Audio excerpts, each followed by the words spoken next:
देखिए बेटा, हम लोग पढ़ने वाले हैं गॉस लॉ। इलेक्ट्रोस्टैटिक में हम लोगों ने इलेक्ट्रिक फील्ड वगैरह सारे निकाल लिए हैं। फ्लक्स आपको मैंने एक्सप्लेन कर दिया था, फ्लक्स के बहुत सारे क्वेश्चंस करवाए थे, ठीक है। अब हम लोग समझने वाले हैं गॉस लॉ। तो गॉस लॉ क्या कहता है समझिएगा। सपोज ये कोई क्लोज्ड सरफेस है, ये क्या है, कोई क्लोज सरफेस है। इस क्लोज्ड सरफेस के अंदर बहुत सारे चार्जेस हैं, Q1, Q2 माइनस Q3, बाहर कोई चार्ज है Q4 और माइनस Q5, ठीक है। तो गॉस लॉ कहता है कि किसी भी क्लोज्ड सरफेस से लिंक्ड फ्लक्स, किसी भी क्लोज्ड सरफेस से लिंक्ड फ्लक्स यानी नेट फ्लक्स, उस क्लोज्ड सरफेस के अंदर प्रेजेंट चार्ज का, उस क्लोज्ड सरफेस के अंदर प्रेजेंट चार्ज का 1/ε0 टाइम्स होता है। क्या बोला इसने? Finite is equal to Q enclosed upon ε0। क्या बोला उसने? कि किसी भी क्लोज सरफेस से जो लिंक फ्लक्स है, किसी भी क्लोज सरफेस से जो लिंक्ड फ्लक्स है, वो लिंक फ्लक्स उस क्लोज सरफेस के अंदर प्रेजेंट चार्ज का 1/ε0 टाइम्स होता है। आगे बात समझ में? तो finite is equal to Q enclosed upon ε0। आगे बात समझ में? अब यहां पे जो Q एनक्लोज्ड है, ध्यान दीजिएगा, यहां पे जो Q एनक्लोज्ड है वो होगा Q1 plus Q2 minus Q3, ठीक है। यानी यहां पर मुझे बाहर Q4 और Q5 जो है उससे लेना देना नहीं है, ठीक है। मुझे सिर्फ उन चार्जेस से लेना देना है जो उस क्लोज सरफेस के अंदर प्रेजेंट है। आगे बात समझ में? अगर फ्लक्स को मैं थोड़ा और टेक्निकली लिखना चाहूं तो फ्लक्स को क्या लिख सकता हूं मैं? फ्लक्स को लिख सकता हूं मैं E vector dot S vector. क्या लिख सकता हूं? E vector dot S vector. अगर छोटे से स्मॉल एलिमेंट के लिए लिखूं तो मैं क्या लिख सकता हूं? E vector dot ds vector. अगर पूरे के लिए, पूरी बॉडी के लिए चाहिए तो क्या करूं? उसका इंटीग्रेशन। ये साइन है क्लोज सरफेस का, ये साइन किसका है? क्लोज सरफेस का। तो फाइ को लिखा मैंने E vector dot ds vector का integration for close surface is equal to Q enclosed upon ε0। समझ में आया? E vector dot ds vector integration is equal to Q enclosed upon ε0। अब इसको लिखने का तरीका क्या है? इसको लिखने का तरीका क्या है? ds का मतलब क्या है? ds का मतलब क्या है? ds का मतलब एरिया। ना एरिया की बात करते हैं यहां पे। ds का मतलब हो गया एरिया, एरिया, ठीक है। इस सिंबल का मतलब क्या है? इंटीग्रेशन। इस सिंबल का मतलब है इंटीग्रेशन, ठीक है। इसका मतलब है क्लोज्ड सरफेस। इसका मतलब क्या है? क्लोज्ड सरफेस, ठीक है। और इसका मतलब क्या है? हम लोग को पता है सब। इसका मतलब है इलेक्ट्रिक फील्ड। तो अगर बोर्ड्स में आएगा, आपको गॉस लॉ पूछा, अगर बोर्ड्स में आपको गॉस लॉ पूछा तो area integration of electric field over a close surface, area integration of electric field over a close surface is equal to 1/ε0 times of net charge present in that closed surface. समझ में आया कैसे boards में आपको लिखना है? अगर लिखने के लिए आएगा तो इस टाइप से आपको बेसिकली फ्लक्स को ही थोड़ा टेक्निकली और ज्यादा वो करके बता दिया है, पर बहुत वो वाला बात नहीं है। जल्दी से लिखिए इसे प्लीज। हमें देखिए यहां पे चीज देखने के लिए है, देखने लायक है। यहां पे जो Q एनक्लोज्ड है वो सिर्फ अंदर जो प्रेजेंट चार्ज है मुझे उससे लेना देना है, बाहर जो चार्जेस है मुझे उससे कोई मतलब नहीं होगा। परंतु यहाँ पे जो क्लोज चार्जेस हैं वो सिर्फ अंदर वाले हैं। परंतु ये जो इलेक्ट्रिक फील्ड है, ये इलेक्ट्रिक फील्ड उन सभी चार्जेस के लिए है, नेट इलेक्ट्रिक फील्ड है जो सिस्टम में एग्जिस्ट कर रहे हैं। यानी अगर उस सरफेस की बात करूं तो यहाँ पे जो इलेक्ट्रिक फील्ड होगा वो Q1, Q2 minus Q3, Q4 और माइनस Q5 सबकी वजह से नेट इलेक्ट्रिक फील्ड होगा। समझ में आई ये चीज? अब एक और चीज, अब गॉस लॉ है तो क्लोज सरफेस चाहिए। अब ये क्लोज सरफेस तो 3D ही होगी, तो ऑब्वियसली 3D सरफेसेस की हम लोग यहाँ पे बात करने वाले हैं। समझ में आता है इतना? देखिएगा, ध्यान समझिए। कुछ एप्लीकेशंस पढ़ लेते हैं फिर क्वेश्चंस करेंगे। तो electric field due to infinite linear charge at perpendicular r distance. Electric field due to infinite linear charge at perpendicular r distance. क्या ये पहले किया हुआ है क्या? याद करो, पहले फाइनाइट वायर की वजह से निकाला था मैंने, कितना आया था? के lambda by D sine theta 1 plus sine theta 2 और कॉस थीटा 1 माइनस प्लस कुछ आया था ऐसा, याद है? और इनफाइनाइट की वजह से कितना आया था? ट्वाइस के लैम्डा बाई डी। तो वही ट्वाइस के लैम्डा बाई डी मुझे वापस निकालना है, बट इस बार मुझे गॉस लॉ यूज करना है। ठीक है, तो देखिए आपके पास ये एक इनफाइनाइट वायर है, आपके पास एक ये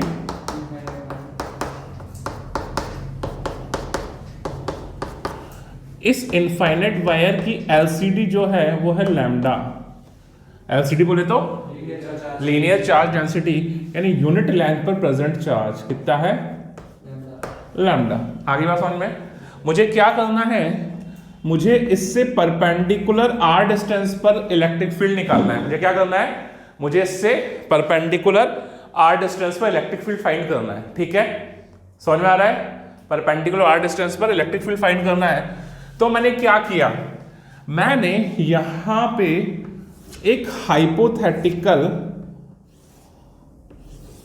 सिलिंड्रिकल गाउसियन सरफेस फॉर्म की इस टाइप से। ठीक है, क्या किया मैंने? एक hypothetical cylindrical Gaussian surface form की। किस तरह से कि ये जो वायर है ये उस गाउसियन सरफेस के एक्सिस के अलॉन्ग रखा रहे और उस सिलेंडर का जो रेडियस है वो कितना हो? r। आगे बात समझ में? उस सिलेंडर का रेडियस कितना हो? r। ठीक है, तो ये क्या है? बेसिकली ये है हाइपोथेटिकल सिलेंड्रिकल गाउसियन सरफेस। क्या ये? Hypothetical cylindrical Gaussian surface. आगे बात समझ में? अब एक बात बताएं, यहां पे जो वायर की वजह से जो इलेक्ट्रिक फील्ड है वो इलेक्ट्रिक फील्ड क्या वायर के परपेंडिकुलर होगा क्या?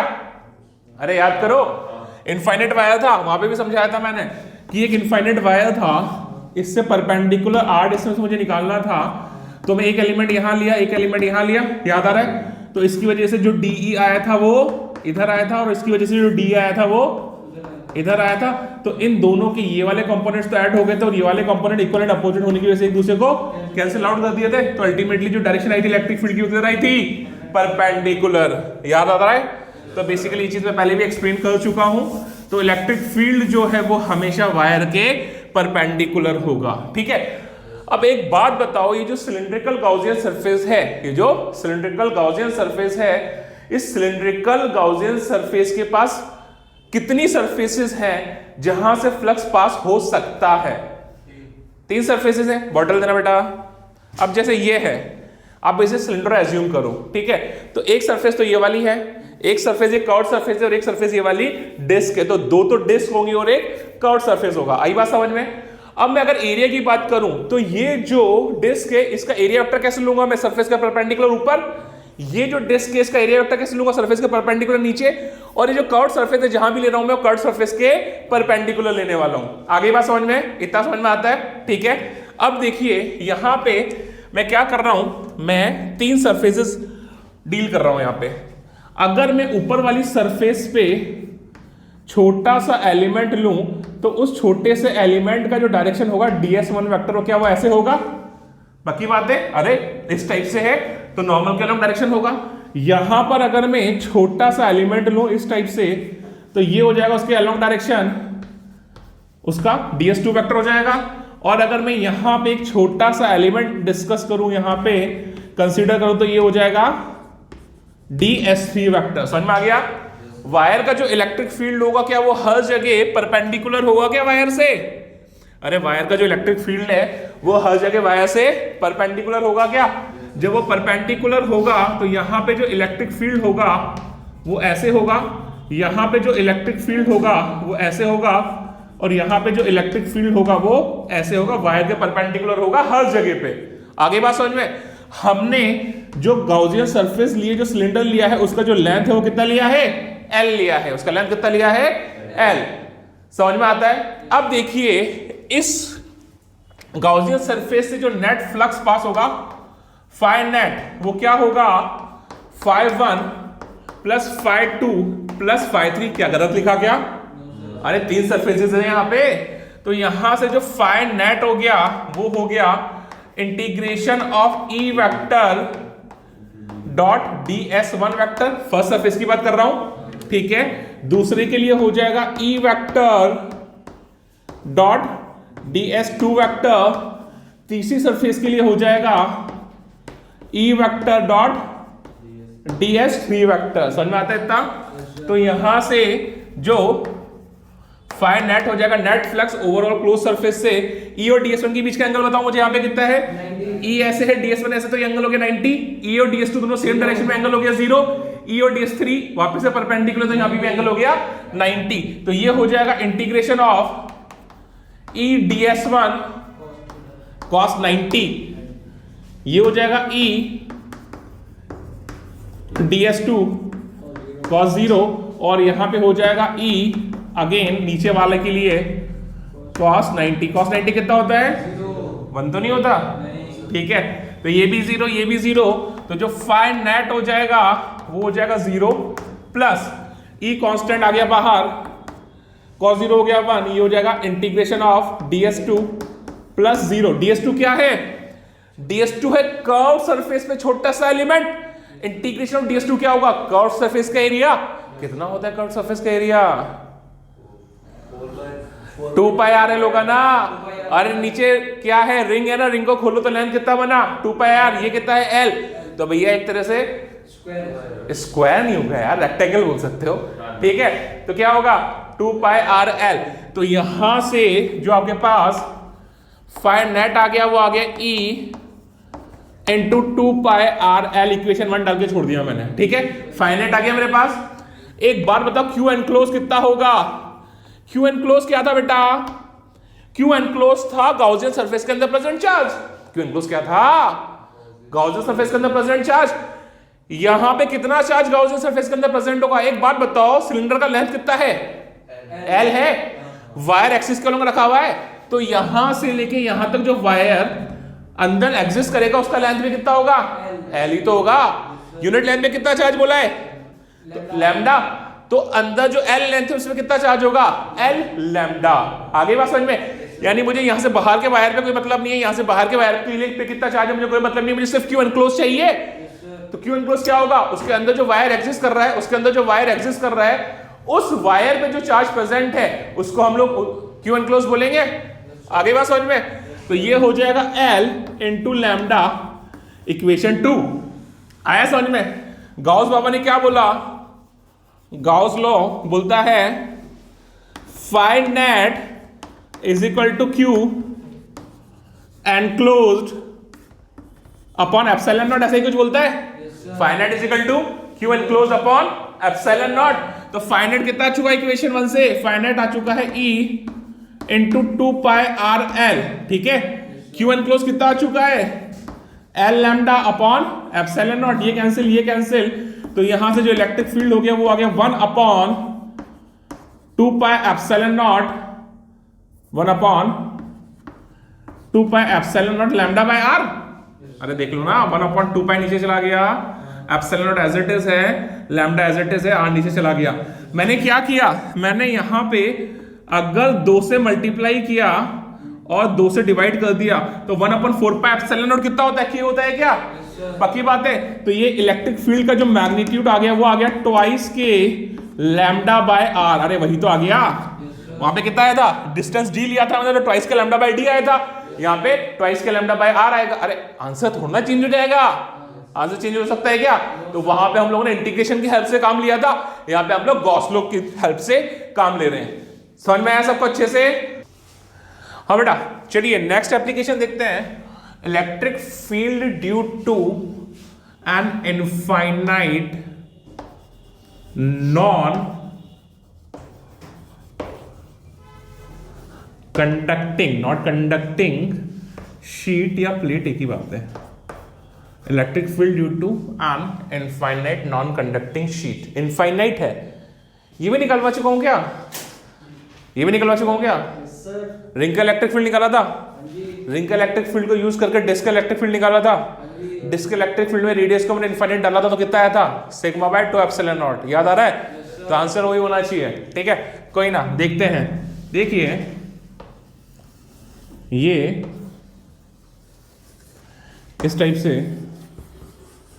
टेढ़ी मेढ़ी इसलिए बनाई क्योंकि इनफाइनाइट है। ठीक है, ये एक इनफाइनाइट शीट है। ठीक है, प्लीज शोर ना करें। इसमें हमने बोला पॉजिटिव चार्ज है। ठीक है, इस पे सरफेस चार्ज डेंसिटी जो है वो कितनी है, सिग्मा। सरफेस चार्ज डेंसिटी कितनी है, सिग्मा। इस पे सरफेस चार्ज डेंसिटी जो है वो है सिग्मा। ठीक है, थोड़ा सा पतला कर देता हूं इसे, थोड़ी सी मोटी हो गई है, कोई ना। देखिए एरिया थोड़ा कम कर देता हूं, ध्यान समझिए। देखिए जो भी लोग शोर कर रहे हैं कृपया शोर ना करें। ठीक है, आगे बात समझ में। अब देखिए अगर ये शीट है, अगर ये शीट है तो पॉजिटिव चार्ज अगर शीट है तो जो इलेक्ट्रिक फील्ड होगा वो इससे परपेंडिकुलर होगा। इस डायरेक्शन में ऐसे जा रहा होगा तो इस डायरेक्शन में ऐसे जा रहा होगा। समझ में आता है ये? वही कॉन्सेप्ट। यहाँ पे एक डीएस वेक्टर, डीएस एलिमेंट लो, यहाँ पे डीएस एलिमेंट लो, उसकी वजह से इलेक्ट्रिक फील्ड ऐसे, इसकी वजह से इलेक्ट्रिक फील्ड ऐसे। वही पैरेलल कंपोनेंट जो होंगे एक दूसरे को कैंसिल आउट कर देगा। अल्टीमेटली कंपोनेंट क्या बचेगा, परपेंडिकुलर कंपोनेंट बचेगा। आगे बात समझ में? जैसे वहां पे काम किया था वैसे ही परपेंडिकुलर यहाँ पे भी जो इलेक्ट्रिक फील्ड आने वाला है वो परपेंडिकुलर ही आने वाला है। ठीक है, तो मैंने वापस से क्या किया, यहां पे इस टाइप से एक अगेन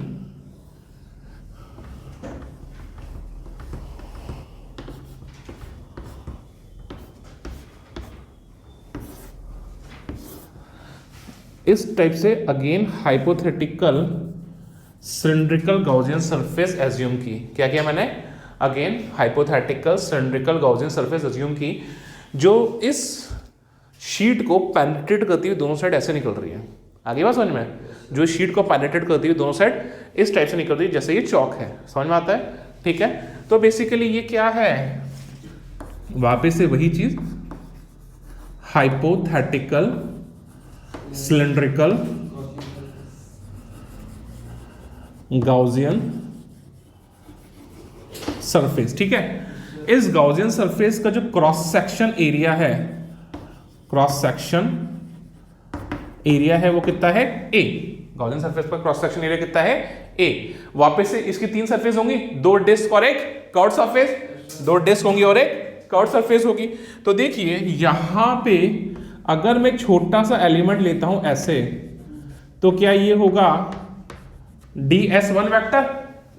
तो क्या ये होगा सरफेस के परपेंडिकुलर ds1 वेक्टर? यहां पे इस सरफेस के परपेंडिकुलर अगर मैं एलिमेंट लूं तो ये हो जाएगा ds2 वेक्टर, और यहां पे एक छोटा सा एलिमेंट लूं तो क्या ये हो जाएगा ds3 वेक्टर? यस और नो? क्या कोई प्रॉब्लम? नहीं। अब देखिए इस इलेक्ट्रिक फील्ड जो होगा वो कैसे होगा, यहां पर जो इलेक्ट्रिक फील्ड होगा ई वेक्टर, शीट ऐसे है, शीट के परपेंडिकुलर उधर वैसे होगा, शीट परपेंडिकुलर है ऐसे रखी हुई बोर्ड के, तो इधर इलेक्ट्रिक फील्ड इस डायरेक्शन में होगा, तो यहां पर इलेक्ट्रिक फील्ड हो गया ऐसे, और यहां पर जो इलेक्ट्रिक फील्ड हो गया वो हो गया ऐसे। समझ में आ गया क्या? तो ये जो सिलिंड्रिकल गॉसियन सरफेस है, ये जो सिलिंड्रिकल गॉसियन सरफेस है, इस सरफेस से जो नेट फ्लक्स पास होगा, इस सरफेस से जो नेट फ्लक्स पास होगा वो कितना होगा, φ1 + φ2 + φ3, तीनों सरफेस से पास होने वाले फ्लक्सेस का सम, φ1 E.ds1, φ2 E.ds2, φ3 E.ds3। देखिए φ1 क्या होगा, E.ds1, E और ds1 के बीच का एंगल कितना है, 0। E और ds2 के बीच का एंगल 90, और E.ds1 के बीच का एंगल 0, E और ds2 के बीच का एंगल 90, और E और ds3 के बीच का एंगल 0। समझ में आ गया? तो cos 90 तो कितना हो गया, 0। तो यहां से जो आपका फाइ नेट हो जाएगा वो हो जाएगा E, कांस्टेंट बाहर, cos 0 हो गया integration of ds1 plus 0 plus integration of, sorry E constant यहां से बाहर cos 0 हो गया 1, तो इंटीग्रेशन ऑफ ds3। ds1 क्या है? ds1 है डिस्क में छोटा सा एलिमेंट। इंटीग्रेशन ऑफ ds1 क्या होगा? डिस्क का पूरा एरिया, और डिस्क का पूरा एरिया क्या होगा? सिलेंडर का क्रॉस सेक्शन एरिया, ए ही तो होने वाला है। तो इंटीग्रेशन ऑफ ds1 भी क्या होने वाला है? इंटीग्रेशन ऑफ ds1 भी होने वाला है a plus integration of ds3, वो भी डिस्क में एलिमेंट है, वो भी कितना हो जाएगा? a। तो यहां से ultimately electric field into area, तो नेट फ्लक्स आ जाएगा twice EA। Electric field sorry flux कितना आ गया? Twice EA। अब अगला पार्ट क्या करना होता है? अगर मेरे को अगला पार्ट मुझे देखना होता है कि Q एनक्लोज कितना आ रहा है। अगला पार्ट क्या करना है? Q एनक्लोज कितना आ रहा है।